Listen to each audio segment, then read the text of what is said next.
जी, आप उनके घर कई बार जा चुके हैं। क्या हर बारी आप अपॉइंटमेंट लेके जाते थे, इस बारी शायद नहीं लेके गए? क्या उस वजह से नाराज थे? क्या हो सकता था उस दिन?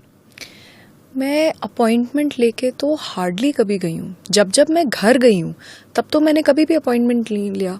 हाँ, ज़रूर है कि अगर ऑफिस जाते हैं उनके, क्योंकि उनकी मीटिंग्स लगी हुई होती हैं और बहुत एक प्रोटोकॉल होता है, तो अगर सेक्रेटेरिएट जाते हैं तब एक बार ऑफिस पे के लिए ऑफिशियल टाइम लेके जाया जाता है।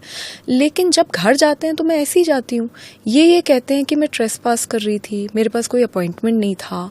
तो मैं ये जानना चाहती हूँ कि अगर मैं ट्रेसपास कर रही थी तो फिर तो गेट पे ही रोक देते।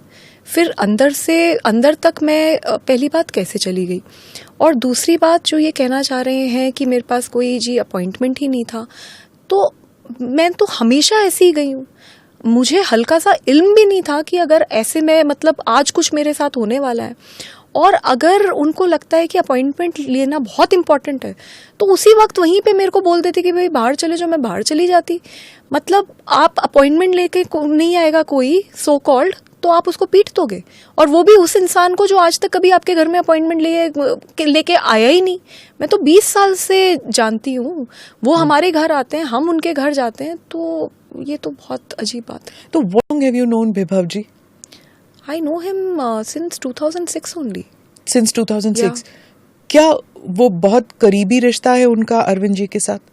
हाँ, स्टार्टिंग में नहीं था, लेकिन अब अरविंद केजरीवाल जी के सबसे बड़े राजदार और सबसे करीबी आदमी इस वक्त विभव कुमार हैं। वो कोई मामूली पीए नहीं है। अगर आप उनका घर देखें तो उनका घर इतना आलीशान उनको घर दिया गया है, इतना तो किसी मंत्री को भी दिल्ली में नहीं घर मिला हुआ है।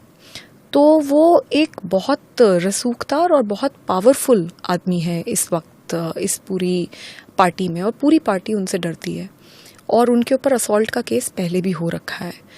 तो ये सब बातें हैं। एंड डरती है? क्यों डरते हैं लोग?